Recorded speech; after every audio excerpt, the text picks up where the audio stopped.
Hello guys! Welcome back to my channel, and today in this video, gagawa ko ng DIY. At ano ba ito? What's this?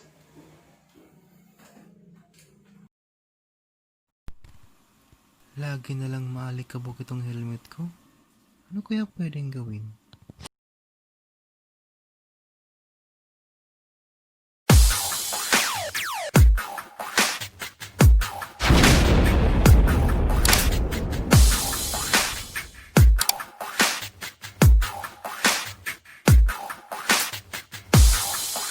Bago tayo magsimula, huwag kakalimutan i-like ang video na to, mag-subscribe, at pinutin ang bell button para lagi kayong updated sa video na i-upload ko. So ngayon guys, ituturo ko sa inyo kung paano gumawa ng helmet hanger. So ito ang mga kailangan natin. Guys, ito ang mga kailangan natin sa paggawa ng DIY. So ito, itak, lagari, yung kahoy na gagawin nating helmet hanger, tapos sandpaper, tapos meron pang isa yung maliit na kutsilyo. So ayan guys, kung nakita nyo, matalim yung gamit natin, matalas bagay na itak, matalas na itak. So bawal ito sa mga bata. Paalala lang, huwag gagawin ito ng mga bata. Okay? Para iwas aksidente. Ayan guys, magsimula na tayo. Una, lalagarin muna to para mabawasan na yung tatanggalin na.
So ito guys, matatapos na siya.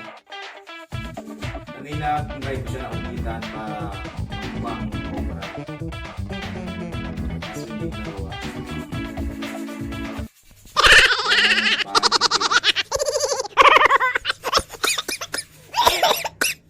So okay na to, at least nakagawa tayo ng D.I.Y. So mamaya, kakabit ko na siya.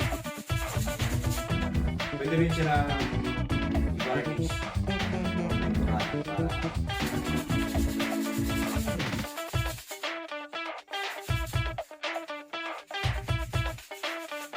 so ito na guys, kakabit ko na siya. Dito binutalan ko lang siya para may masyado na siya na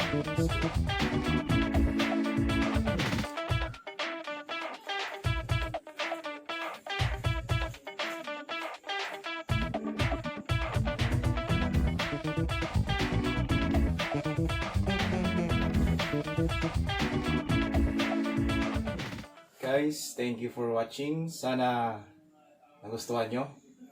Kung mayroon pa kayong gustong ipagawang video, comment lang kayo sa baba. At sa mga gusto magpa-shoutout, comment lang kayo. So, thank you for watching guys. And huwag nyo kakalimutan mag-subscribe and i-like ang video na to. At pindutin ang notification bell para lagi kayo updated sa mga video na i-upload ko. Thank you guys.